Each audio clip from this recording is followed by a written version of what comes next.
Margaret Chen stood at her kitchen window, watching the maple leaves dance across her empty driveway. The same driveway where, just 6 months ago, her son David had parked his Tesla for the last time. The morning light caught the silver of her hair as she traced her finger along the window's edge, remembering how she used to measure her children's heights on the nearby doorframe, marks that were now hidden beneath fresh paint. At 75, she hadn't expected silence to become her closest companion. The modest colonial in suburban Boston that had once echoed with children's laughter now creaked with only her footsteps. Her arthritis-curved fingers clutched a smartphone that hadn't rung in weeks, its screen displaying the last text message from her daughter Sarah. "Mom, we need space. Please respect that." Space. Such a gentle word for such a cruel reality. Margaret shuffled to her dining room table, where 3 untouched place settings had gathered dust since March. She'd kept them there, hoping. The morning paper lay folded beside her cold coffee, its headline blaring about record-high nursing home costs. She didn't need to read it. She lived that reality every day, watching her savings dwindle while her 3 children, all successful professionals, remained conspicuously absent from her life. "Mrs. Chen?" A voice called from the front door, accompanied by a gentle knock. "It's Carmen from Senior Services." Margaret straightened her cardigan, muscle memory from decades of presenting a perfect image to the world. "Coming," she called, her voice steadier than her legs as she made her way to the door. Carmen Santiago had been visiting twice a week since Margaret's fall in April, the fall that none of her children had come to help with. The social worker's warm brown eyes and gentle demeanor were a stark contrast to the clinical coldness Margaret had encountered in the hospital, where she'd lied about having family on the way. "How are you feeling today?" Carmen asked, setting down her worn leather bag and scanning the living room with practiced discretion. Margaret knew what she was looking for, signs of deterioration, either in the house or its sole occupant. "Oh, you know me," Margaret smiled, the way she'd learned to smile through parent-teacher conferences, board meetings, and her late husband's funeral. "Keeping busy." But Carmen's gaze had caught on something. The wall of family photos, specifically the empty hooks where pictures had recently hung. Margaret's daughter-in-law had taken them last month, claiming David wanted to digitize them for preservation. They hadn't been returned.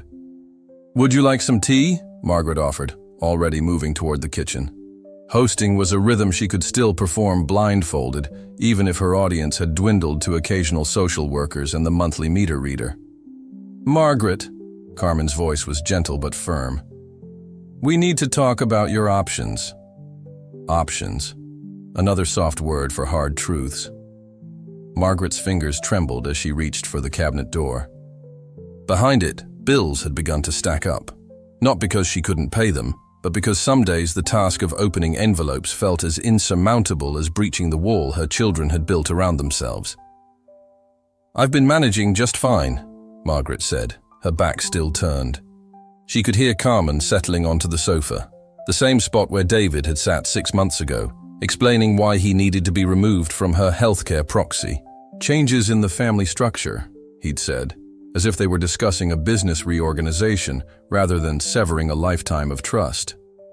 The kettle whistled, and Margaret startled.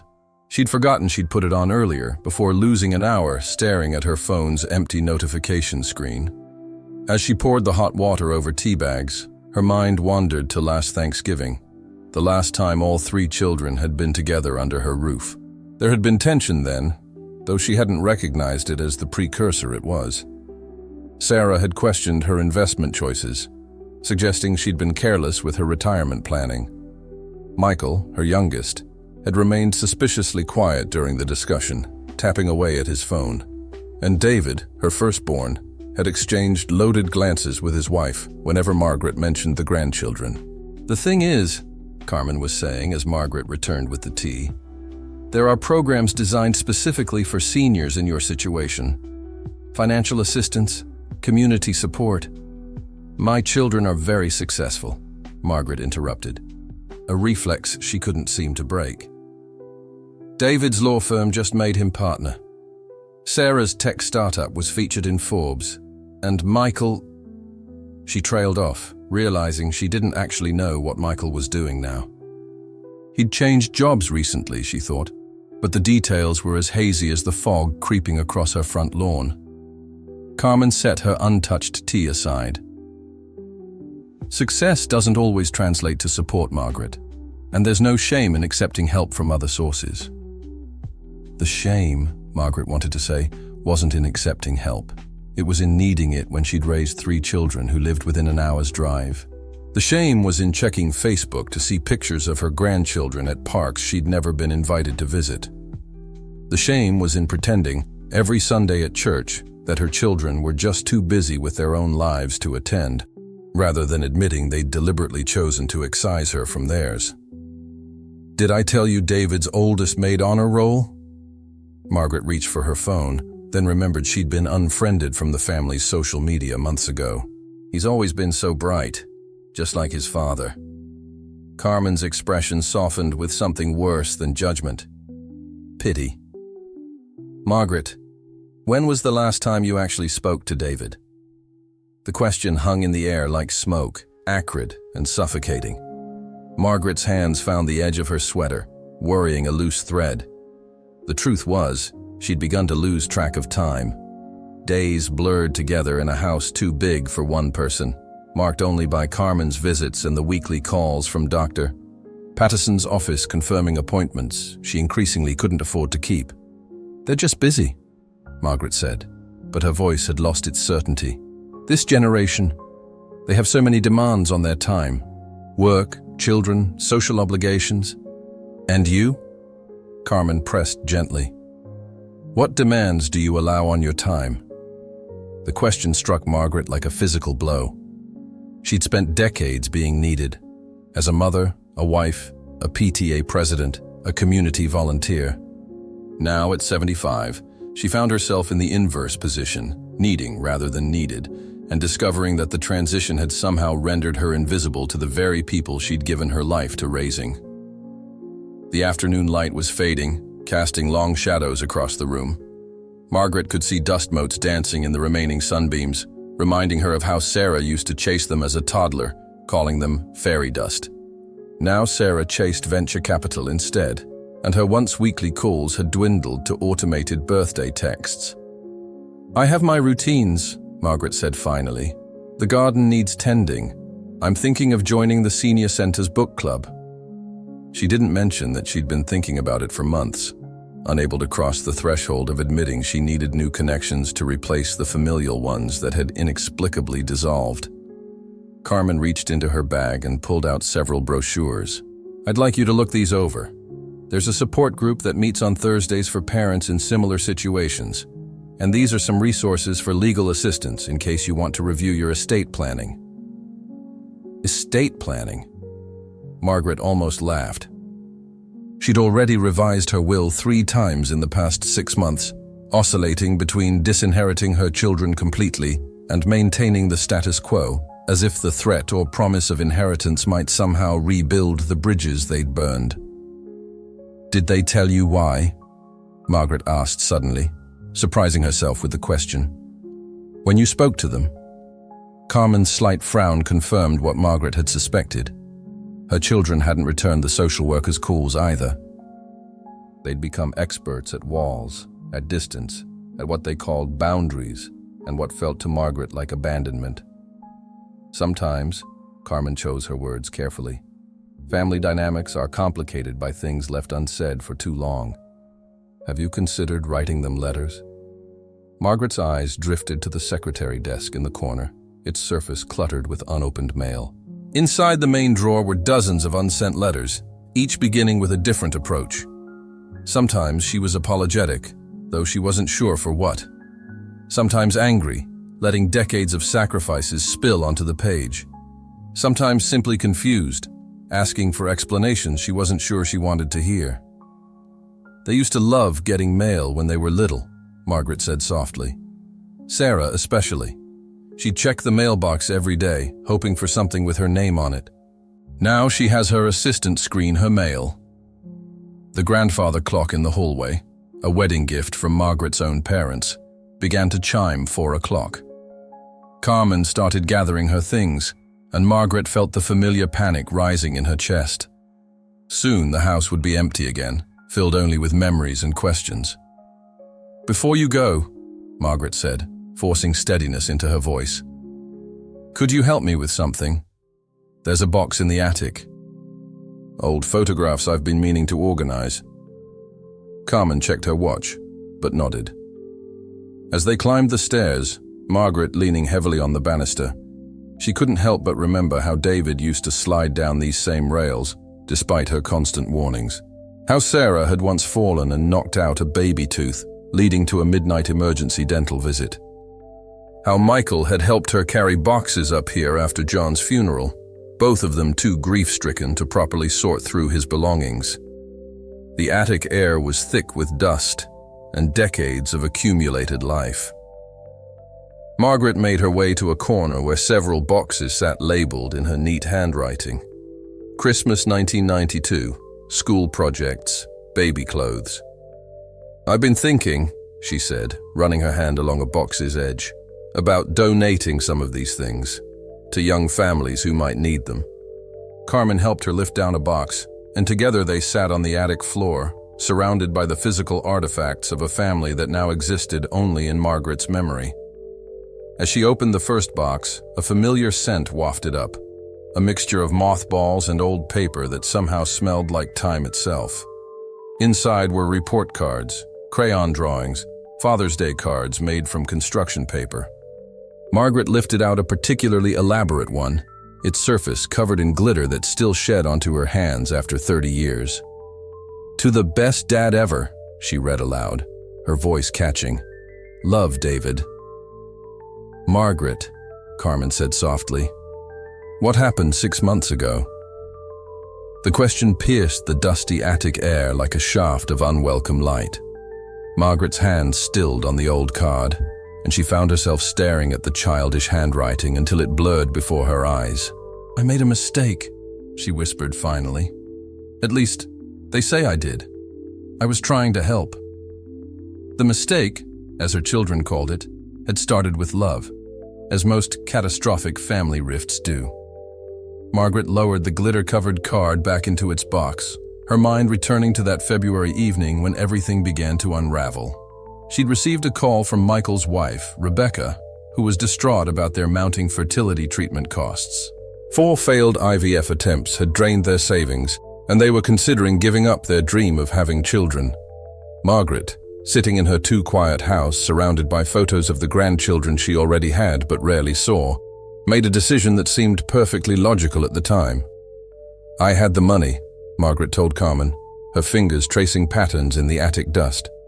"Almost 300,000 in my retirement account. They only needed 60 for 2 more tries. I thought it would bring us closer." What she didn't say was how she'd gone about it. How she'd liquidated part of her retirement account without consulting her financial advisor, the same one Sarah had insisted she use. How she'd written the check to the fertility clinic directly, wanting it to be a surprise. How she'd imagined the joy on Michael and Rebecca's faces, the gratitude, the renewed family bonds. Instead, there had been fury. Sarah had been the first to react, having somehow seen the transaction while reviewing Margaret's quarterly financial statements. A task Margaret hadn't requested, but that Sarah had taken upon herself after John's death. "Do you realize what you've done?" Sarah's voice had crackled through the phone. "That money was meant to support you for the next 20 years, and you just gave it away, without even discussing it with any of us." "It wasn't your money to discuss," Margaret had tried to explain. "And Michael didn't ask for this. None of us asked for this. God, Mom, this is exactly why we worried about you managing your own finances. This kind of impulsive, emotional decision-making." The words had stung like slaps. Impulsive, emotional, irresponsible. The same words John used to tease her about lovingly, now wielded as weapons by their daughter. David, ever the lawyer, had called next. His voice had held that careful, measured tone he used in court. "Mom, we need to talk about power of attorney. This incident demonstrates—" "Incident?" she'd interrupted. "I was helping your brother have a child. My grandchild. How is that an incident?" "It's an incident," he'd said with practiced patience, "because you made a unilateral decision to compromise your financial security without consulting any of your children. What happens when the money runs out? When you need long-term care?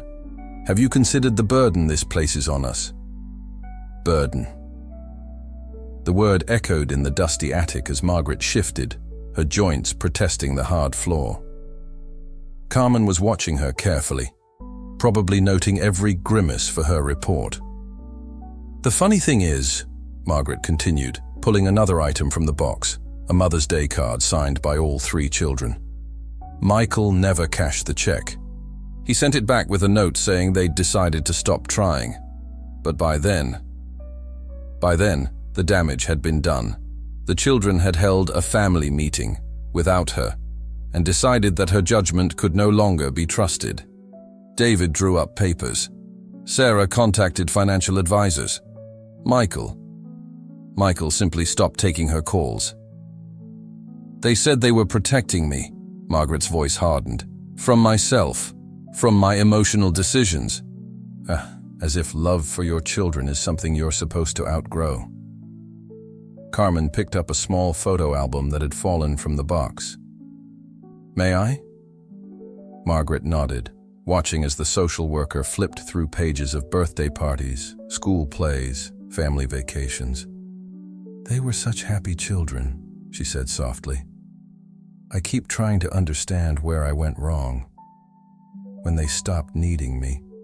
When they started seeing me as a problem to be managed rather than a mother to be loved." "Children often struggle to see their parents as complete people," Carmen offered, pausing at a photo of a teenage Sarah hugging Margaret at a graduation ceremony. "Especially when roles begin to reverse.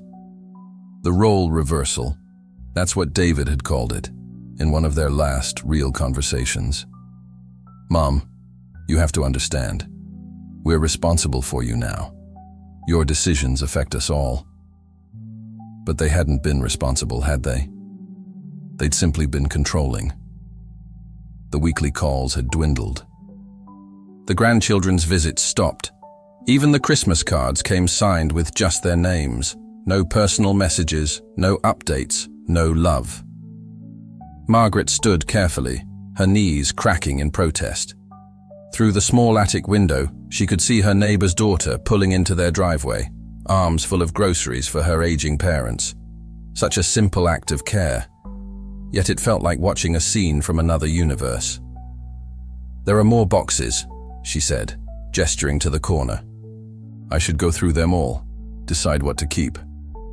"What would you keep?" Carmen asked, helping Margaret to her feet. "If you could only save a few things?"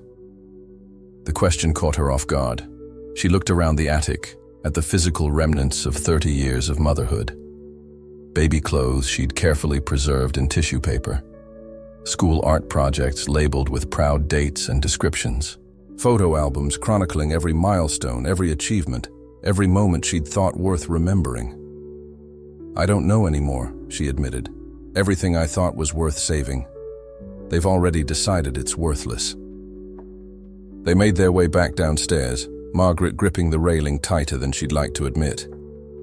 In the hallway, she caught her reflection in the mirror, silver hair neat as always, clothes clean and pressed, the picture of a well-maintained elderly woman. Only her eyes gave away the toll of the past 6 months. "I got a letter from David's firm yesterday," she said as they reached the bottom. "They're handling a class action lawsuit about elder financial abuse. Isn't that ironic? My son protects other elderly people's assets while restricting my access to my own."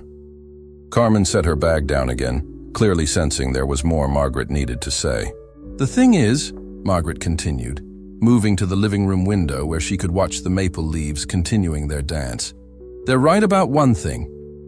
The money probably won't last as long now. I'll probably need help someday. But they've solved that problem by making sure I know I can't count on them for it." She turned back to Carmen, her spine straightening with a resolve that surprised even her. "I'd like to look at those brochures now. The ones about legal assistance." Carmen raised an eyebrow. "Are you thinking of contesting their control?" "No," Margaret said, settling into her armchair. "I'm thinking of protecting what's left. Not just the money, my dignity, my right to make mistakes, my ability to love imperfectly without being punished for it." As Carmen pulled out the materials, Margaret's phone buzzed. A rare occurrence these days. It was an email from Sarah's assistant, a sterile reminder about an upcoming family wedding. Margaret wasn't invited, but they thought she should be aware it was occurring. "They're all gathering next month," Margaret said, her voice steady despite the tremor in her hands. "My niece's wedding. They'll all be there. David, Sarah, Michael, their spouses, the grandchildren. Everyone except me." "How does that make you feel?" Carmen asked, using the careful tone professionals reserve for moments of potential breakthrough.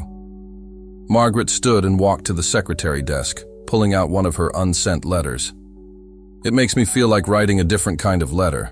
Not an apology this time, not an explanation, but a declaration." She sat at the desk, her posture echoing decades of proper penmanship training. "They want to protect their inheritance? Fine. Let's talk about inheritance. Let's talk about what we owe each other beyond money. Let's talk about the cost of throwing away a mother." Carmen watched as Margaret began to write, her hand firm despite her age. The afternoon light caught the silver of her hair again, but this time it looked less like age and more like armor. "They think they're writing the end of this story," Margaret said, not looking up from her task. "But I'm still here.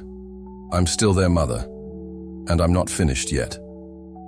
The grandfather clock struck 5, its chimes echoing through the house like a call to arms.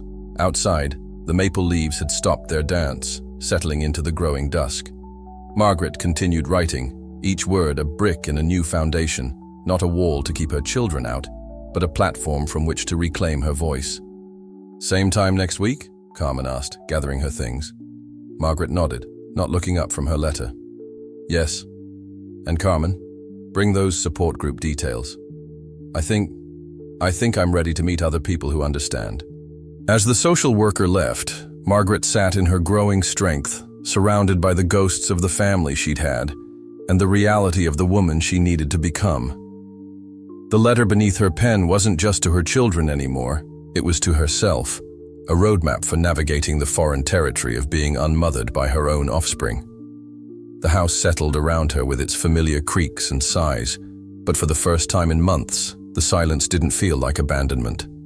It felt like potential, like the pause before a symphony, like the deep breath before speaking truth to power, even when that power wore the faces of the children she'd once cradled in arms that had never stopped aching to hold them. The wedding invitation arrived on a Tuesday. Not to Margaret directly.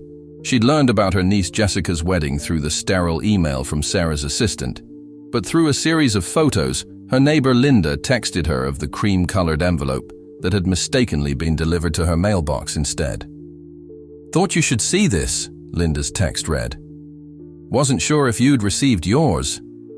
Margaret stared at the photos, the elegant calligraphy, the RSVP card, the dinner choice options. Her 3 children were listed as part of the wedding party, David as a groomsman, Sarah as a bridesmaid, Michael as an usher.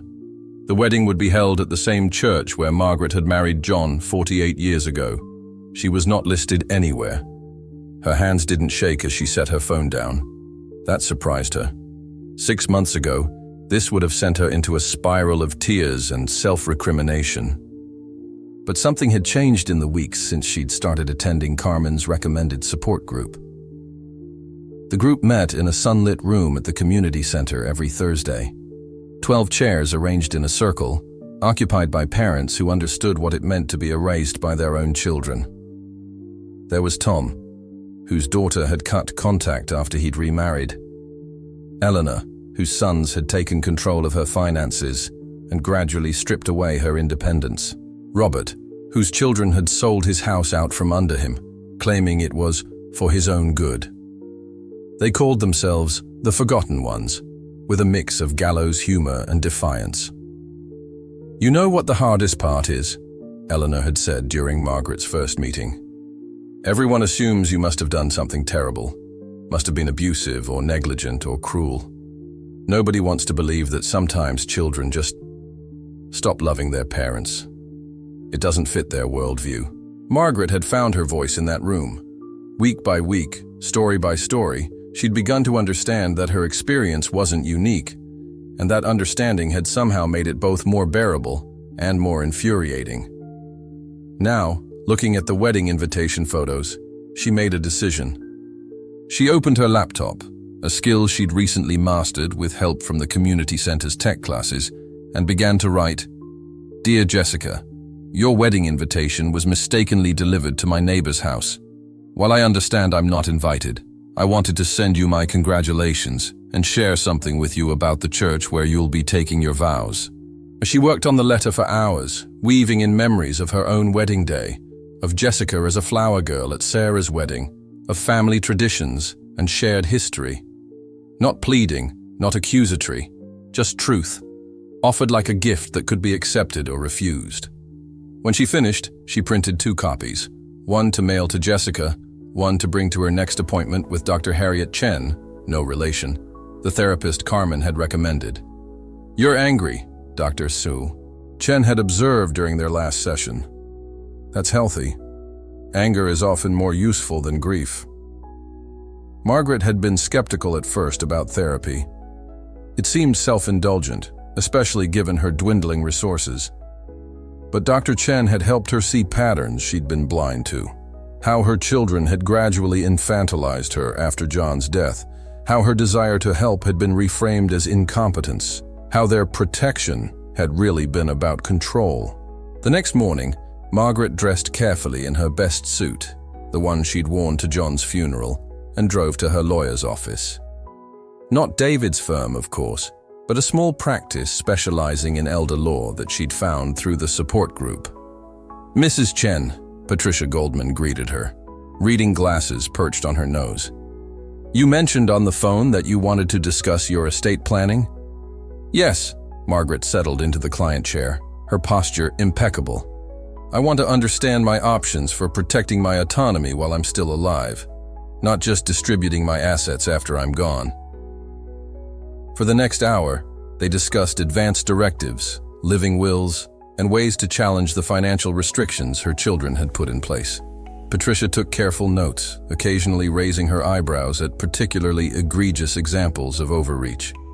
"One thing concerns me," Patricia said finally. "These medical proxy forms your son had you sign. Did you have independent legal counsel at the time?" Margaret shook her head. "David said it wasn't necessary, that he was looking out for my interests." Patricia's lips thinned.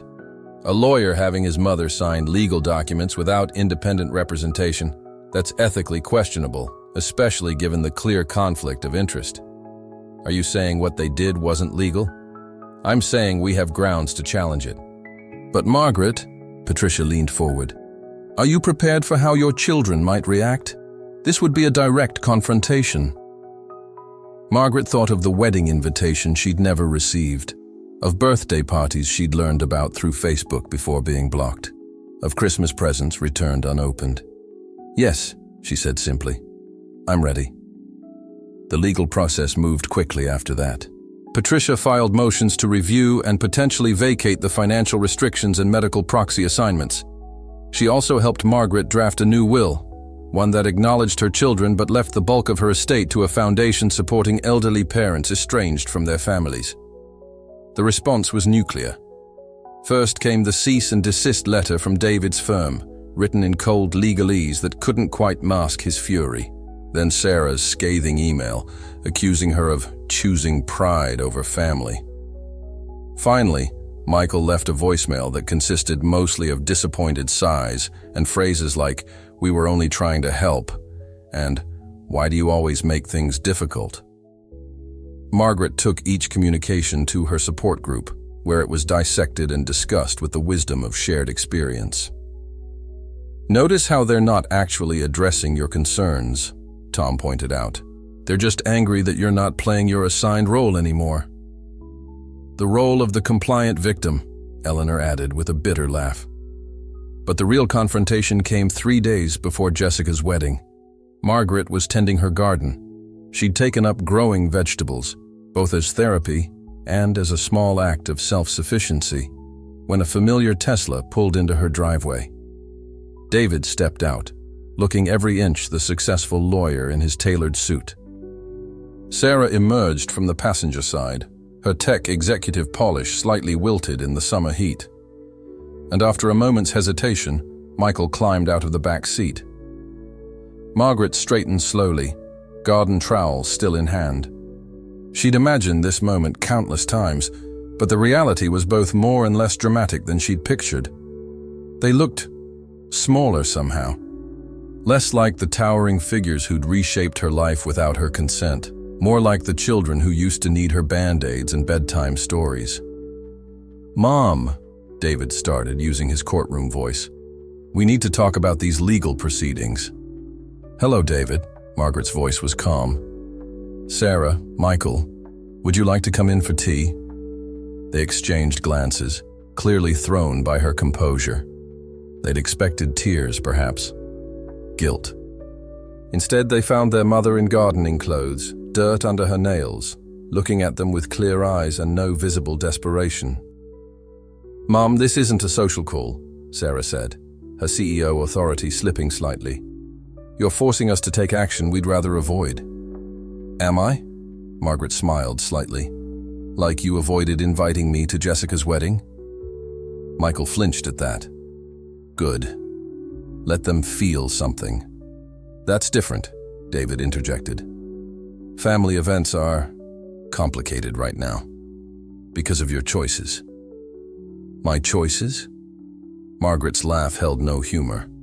"Like choosing to help your brother have a child, or choosing to maintain control over my own life. Which choices exactly have earned me this exile?" She led them inside, not waiting to see if they'd follow. They did, of course. They had their scripts to deliver, their united front to maintain. In the kitchen, she began making tea with deliberate movements, letting the familiar ritual steady her hands. "Your lawyer," David began again, "is making some serious allegations about the circumstances under which—" "Your wife still hasn't returned my family photos," Margaret interrupted, setting cups on the table with precise clicks. "The ones she took to digitize. I assume Jessica would have liked to see her grandmother at her wedding, even if only in pictures." Sarah shifted uncomfortably. "Mom, you're not being fair." "Fair?" Margaret turned, teapot in hand. "Shall we discuss fair? Shall we talk about how you reviewed my financial statements without permission? How David had me sign legal documents without independent counsel? How you all met and decided my fate without even inviting me to the conversation?" "We were protecting you," Michael burst out. "No!" Margaret's voice was steel wrapped in silk. "You were protecting yourselves. From guilt, from responsibility, from the inconvenient fact of having a mother who didn't fit into your perfect lives anymore. Well, congratulations. You've succeeded. I no longer fit, but I no longer need to." She set the teapot down and faced them fully. "I won't be dropping the legal proceedings. I won't be quietly accepting my erasure.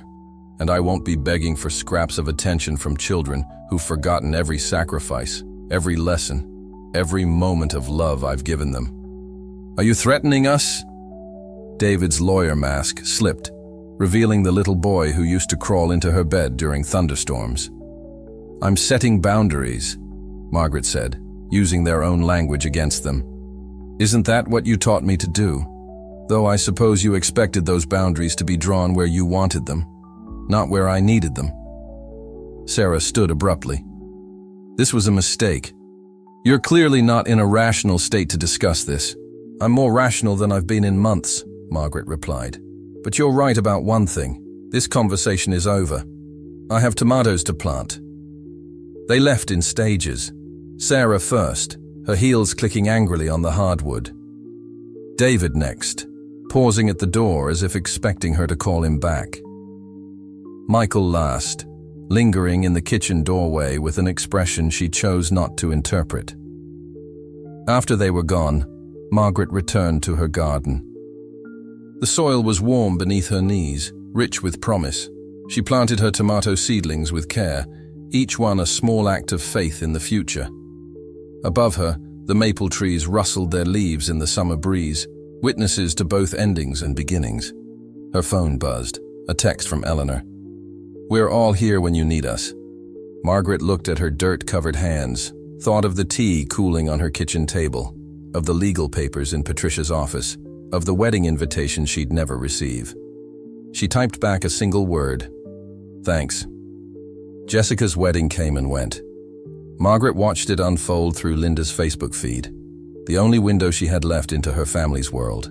The photos showed her children smiling, her grandchildren in formal wear, the church decorated just as it had been for her own wedding decades ago. But it was a photo Linda hadn't meant to share that caught Margaret's attention. In the background of a group shot, partially obscured by flowers, sat an empty pew. The family pew.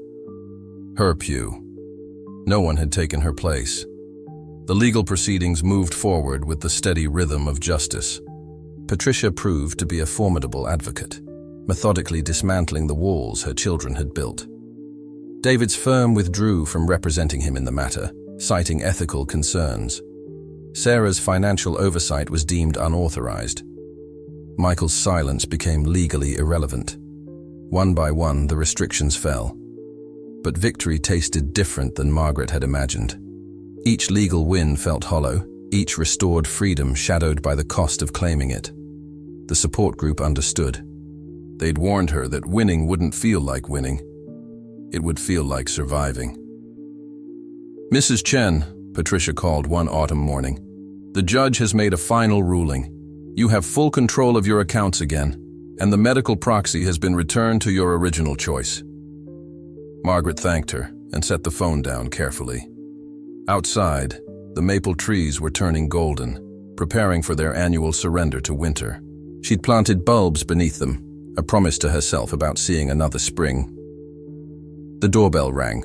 Through the frosted glass, she could make out a familiar silhouette. Sarah's eldest daughter, Emma, now 17 and almost a stranger. Margaret opened the door slowly, uncertain of her role in this unexpected scene. "Grandma," Emma said, looking simultaneously older and younger than her age. "Can I come in?" They sat in the kitchen, where Margaret's hands automatically began their tea-making routine. Emma watched with the intensity of someone trying to memorize a moment. "Mom doesn't know I'm here," she said finally. "None of them do. I took an Uber." Margaret nodded, letting the silence stretch comfortably between them. "I found your letter to Jessica," Emma continued. "The one about your wedding day. She cried when she read it, but she still didn't invite you." "Why are you here, Emma?" "Because I'm tired of pretending we don't have a grandmother. Because I remember how you used to make my sandwiches with the crusts cut off in perfect triangles. Because..." She pulled out her phone, scrolling to a photo. "Because of this." The photo showed a younger Margaret, maybe 65, surrounded by grandchildren at Christmas. Emma pointed to herself in the image, about 7 years old, beaming as she held up a handmade gift. "You taught me how to knit that day," she said softly.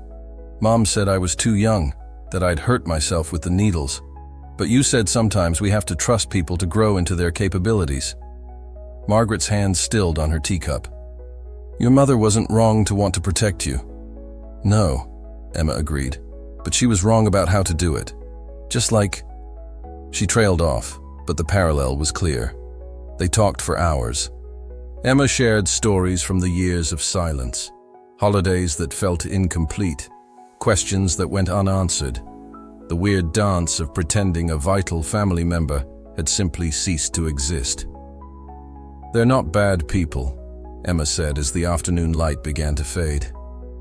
"They're just scared, I think, of losing control, of making mistakes, of ending up alone. The very things they accused me of," Margaret noted without bitterness. "I have to go." Emma stood reluctantly. "But Grandma, I'd like to come back, if that's okay." Margaret walked her to the door. remembering all the times she'd done this before, seeing off her children, watching them walk away, never knowing if they'd return. "You're always welcome here," she said simply. "But Emma, don't let this damage your relationship with your mother. Sometimes love means holding two truths at once." After Emma left, Margaret sat at her secretary desk and began to write. Not a letter this time, but a story. The story of a family fractured and a mother's journey from victim to survivor. The story of love that persists even when it's rejected, of strength found in unexpected places, of dignity reclaimed one small choice at a time. She wrote about the support group members who had become her new family, about Carmen's steady guidance, about Dr. Chen's wisdom, about Patricia's fierce advocacy, about Linda's quiet loyalty, about Emma's brave visit. When she finished, she sealed it in an envelope addressed to herself, dated 1 year in the future. A time capsule of transformation. The phone rang, the support group's weekly check-in. As Margaret answered, she caught her reflection in the window. Her silver hair glowed in the setting sun, and her eyes held a peace that had nothing to do with forgiveness and everything to do with acceptance. "Hello," she said into the phone, her voice strong and clear. On the other end, Eleanor's warm tones filled the line. "Margaret, we're all here. Tell us how you're doing." Margaret looked around her home, at the thriving garden visible through the window, at the new photos on the walls documenting her reconstructed life, at Emma's empty teacup still sitting on the table. "I'm doing well," she said, and for the first time in over a year, it wasn't a lie. "Actually, I have a story to share." The maple leaves danced their eternal dance outside, gold and red against the darkening sky. Inside, Margaret Chen, mother, survivor, warrior, began to speak. Not in the voice of the woman her children had abandoned, but in the voice of the woman she had become in their absence. The story wasn't over. Perhaps it never would be, but at least now she was the one telling it.